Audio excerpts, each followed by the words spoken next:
Hello friends, चलिए अब lesson को थोड़ा आगे रीड करते हैं।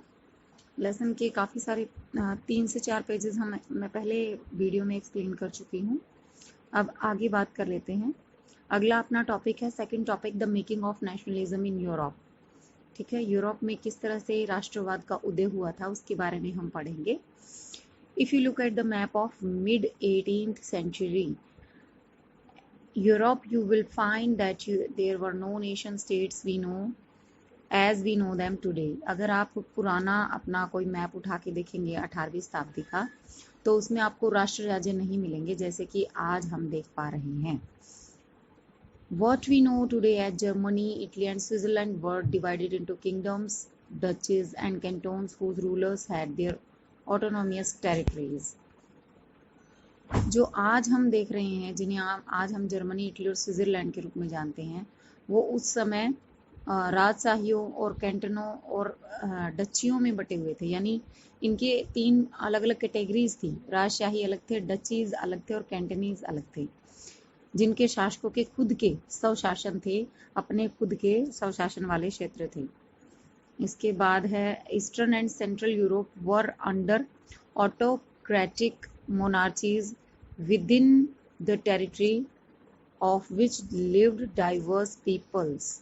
ठीक है, इसके बाद इसमें ये दिया है कि पूर्वी और मध्य यूरोप में जो राजतंत्र है वो राजतंत्रों के अधीन थे काफी सारे लोग, और इस तरह के इन इलाकों में तरह तरह के लोग रहते थे, अलग अलग तरह के लोग रहते थे, सभी डिफरेंट काइंड के डाइवर्स लोग रहते थे। नेक्स्ट इसमें दिया है आगे आपको जो लाइंस दी हैं, they did not see themselves as sharing एक कलेक्टिव आइडेंटिटी और एक कॉमन कल्चर। वो एक दूसरे को एक समुदाय के रूप में देखते ही नहीं थे, क्योंकि वो अलग अलग समझते थे अपने आप को। Often they even spoke different languages and belong to different ethnic groups. और वो अक्सर अलग अलग भाषाएं बोलते थे और अपने आप को अलग अलग एथिकल ग्रुप से जोड़कर देखते थे। ठीक है, मतलब वो एथिकल ग्रुप यानी उनके मॉरल ग्रुप्स जो थे वो भी अलग अलग थे। इसके बाद बात करते हैं ग्रुप्स के बाद, the Habsburg Empire that ruled over Austria-Hungary, for example, was a patchwork of many different regions and people. Habsburg Empire सम्राट that ruled over, जिसने रूल किया ऑस्ट्रिया और हंगरी के ऊपर, वो एक मिला जुला रूप था। ठीक है, मिला जुला हंगरी पर शासन करने वाला हब्सबर्ग साम्राज्य कई अलग क्षेत्रों और जनसमूहों को जोड़कर बनने वाला, यानी पैचवर्क था, उन सबको जोड़ के इसमें हैब्सबर्ग एरिया को माना जाता था, ये साम्राज्य था पूरा। इसके बाद it included the Alpine region, the Tyrol, Australia and Sudetenland. Sudetenland भी इसी में शामिल था। इसमें सुडेंटनलैंड नाम की जगह एल्पस के टिरोल, ऑस्ट्रिया और जैसे इलाकों को भी के साथ साथ नेक्स्ट इसमें दिया है बोहीमिया। बोहीमिया भी इसमें शामिल था, जहाँ पे ज्यादातर लोग क्या बोलते थे, जर्मन भाषा। जर्मन भाषा वहाँ के जितने भी एरिस्टोक्रेसी लोग थे, यानी एरिस्टोक्रेसी का मतलब होता है ऊंचे वर्ग वाले लोग, कुलीन लोग जो थे वो जर्मन भाषा बोलते थे, उनको भी शामिल किया गया था। इसके साथ साथ हंगरी में आधे लोग जो है मग्यार भाषा बोलते थे और बाकी आधे विभिन्न अलग अलग तरह के डायलेक्ट्स का मतलब होता है अलग अलग तरह की भाषाएं बोलते थे।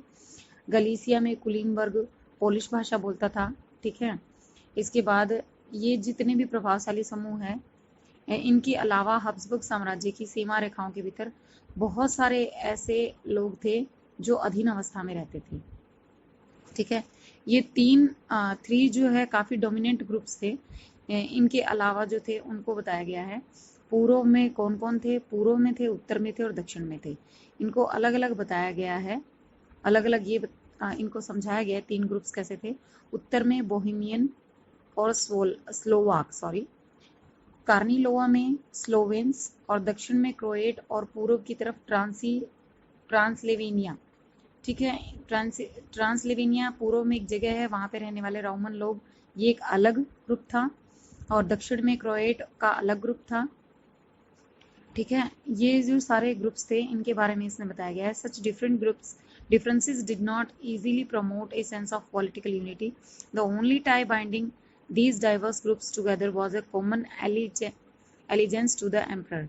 ये सारे के सारे जो हैं अलग अलग तरह के ग्रुप थे, इसीलिए एक राजनीतिक एकता में नहीं बंध पा रहे थे, राजनीतिक एकता इनके अंदर नहीं थी। लेकिन ये समूह जो अलग अलग तरह के थे आपस में सिर्फ एक ही कारण से बंधे हुए थे, और वो कारण था सम्राट के प्रति सबकी निष्ठा। ठीक है, इसके बाद नेक्स्ट लाइन में है how did nationalism and the idea of national state emerge. किस तरह से ये एमर्ज हुआ, कैसे ये ऊपर आया, कैसे ये डेवलप हुआ। नेक्स्ट इसमें 2.1 में दिया है the aristocracy and the new middle class. कुलीन वर्ग और मध्यम वर्ग की कैसी हालत थी उसके बारे में हम अब पढ़ेंगे।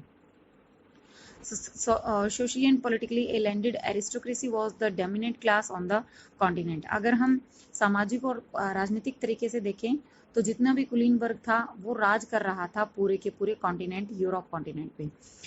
The member of this class were united by a common way of life that cut across regional division। जो इस क्लास के यानी एरिस्टोक्रेसी क्लास के जितने भी सदस्य थे वो एक कॉमन लाइफस्टाइल में बंधे हुए थे, एक ही लाइफस्टाइल से जी रहे थे। They owned estates in the countryside and also town houses. उन्होंने अपने खुद की जमीन, खुद की प्रॉपर्टी ली हुई थी गाँव में और शहरों में भी। They spoke French for purposes of diplomacy in high society. वो जो है फ्रेंच भाषा को बोलते थे, राजनीतिक कार्यों के लिए फ्रेंच भाषा का प्रयोग कर लेते थे। और उनकी जो फैमिलीज हैं, their families were often connected by ties of marriage. शादी के बंधन से एक दूसरे से बंधे होते थे। ये पावरफुल जो कुलीन वर्ग हैं, हाउएवर न्यूमरिकली ए स्मॉल ग्रुप। अगर इनको नंबर वाइज देखा जाए, संख्या के तौर पे ये छोटे ही थे। The majority of the population was made up of the peasantry. ज्यादातर जो है जनसंख्या का एक बहुत बड़ा हिस्सा जो है वो क्या थे, किसान लोग थे। To the west, the bulk of the land was formed by tenants and small owners। पश्चिम में जो ज़्यादातर ज़मीन है वो छोटे काश्तकारों द्वारा खेती की जाती थी उस पर।